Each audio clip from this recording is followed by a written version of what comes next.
Do you want to know what song has been stuck in my head for the last couple days? The song that I've been singing over and over again on repeat? Yeah, you want to know. Of course you want to know.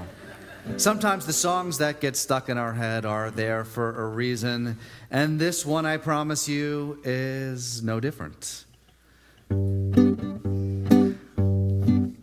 Don't worry about a thing, 'cause every little thing is gonna be all right. I have to stop it there because I'm told that if we do more than 8 bars, we have copyright issues. So, but I'm going to tell you why that song is stuck in my head. It's almost, in fact, become a mantra to me. Don't worry about a thing. Every little thing is going to be all right.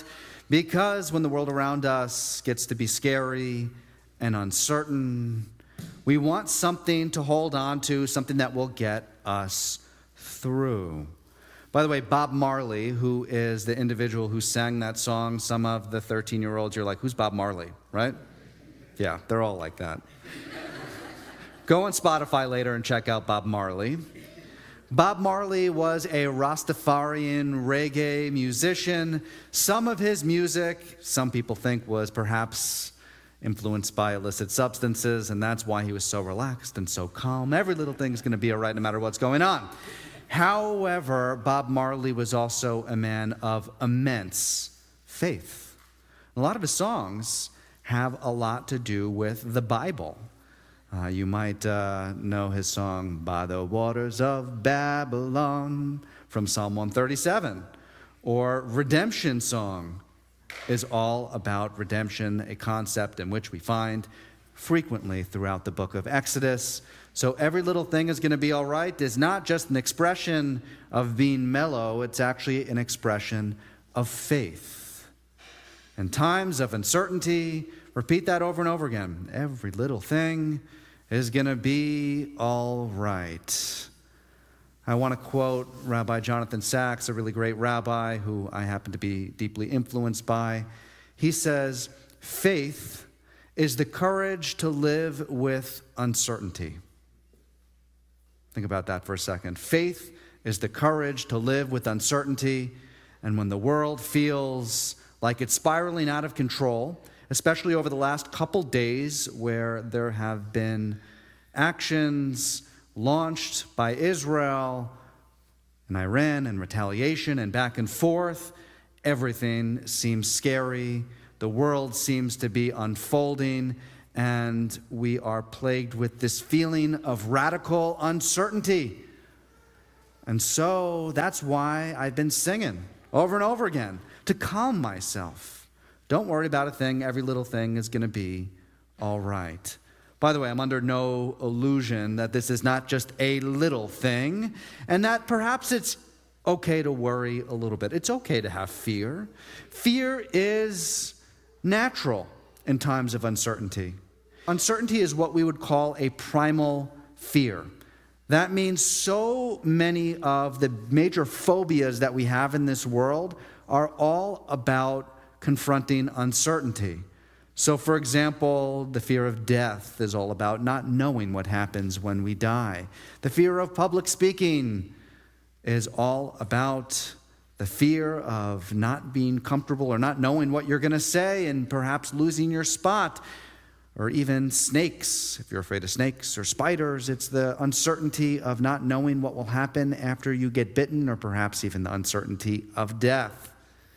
We are often more afraid of uncertainty than we are of what the known repercussions are of the worst possible scenario from that particular thing. Let me give you an example. A researcher named Emma Tanovic did a research study in which she gave electroshocks to individuals and measured their sweat, measured their pupil dilation, all indicators of the stress levels on which they were under. And so what she was trying to accomplish was to measure, did the pain cause more stress, or the anticipation, the uncertainty that the pain would come, cause more stress? So she says, you are about to be shocked in 3 seconds, 3, 2, 1, and if you know that the pain is coming, you actually are not under a great deal of stress. If you say to somebody, you might receive a shock any moment now, that causes more stress than the actual knowledge that pain is coming. Because uncertainty is a real deep-seated fear that is in each and every one of us. And what can you do with the uncertainty? Here is the religious response, the Bob Marley of the response, the every little thing is going to be all right. I want to introduce to you a term that I often think of. It's a part of the collection of Jewish virtues that we express in life that help keep us grounded. We call this one bitachon. Bitachon is a trust or a faith in God that things will turn out the way that they should. And when things seem radically uncertain, it's not an easy virtue to cultivate. Just everything's going to be all right. What do you mean everything's going to be all right? There's missiles launching in the air right now. Every little thing is going to be all right. It's challenging, to say the least, to have this bitachon, this sense of ease that things will play out in the way that they should. Israelis really understand this concept implicitly, even non-religious Israelis. And I know this because the most popular song in Israel right now is not Bob Marley.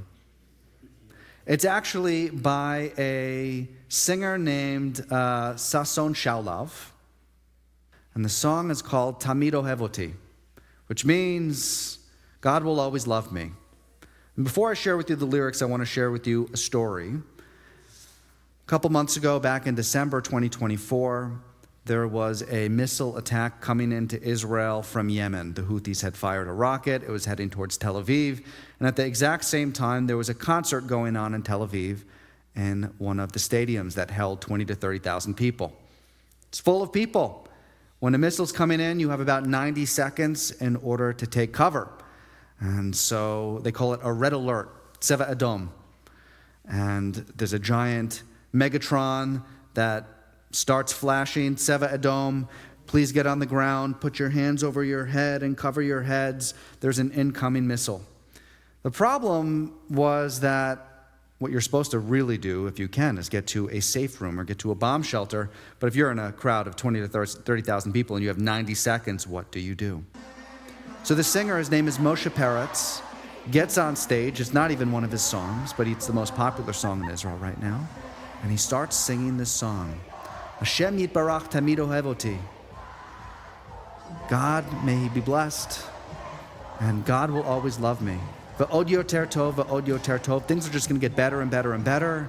Things will get better and better and better.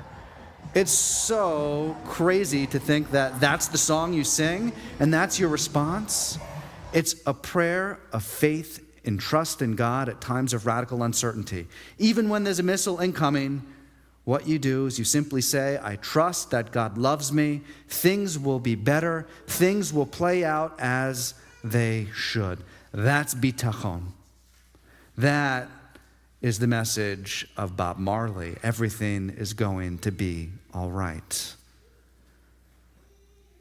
For a lot of adults in here who have been following the news lately, I know that it's really difficult to process the news. I know there's this foreboding feeling of uncertainty about what will happen in the future.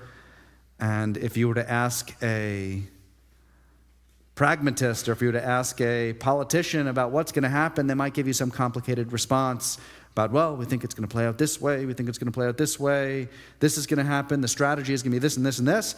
You ask a rabbi, I'm not going to tell you that. I'm going to tell you every little thing is going to be all right. I'm going to tell you that faith is the courage to live with uncertainty. I'm going to tell you that bitachon, having this trust that things will play out in the way that they should, is perhaps the best emotion and virtue we should be cultivating right now. I know, not easy stuff, but I hope is for you to get one of these songs stuck in your head. Maybe it's going to be Bob Marley. If you don't know who Bob Marley is, go on Spotify afterwards, get that song stuck in your head. And if you're an adult and you haven't heard the song Tamid Ohev Oti, maybe go look up the lyrics and look up the English translation. It's incredibly beautiful. It's a prayer specifically for times of uncertainty. Who knows what will happen in the future? Not me. But I am confident that God loves us and things will play out as they should.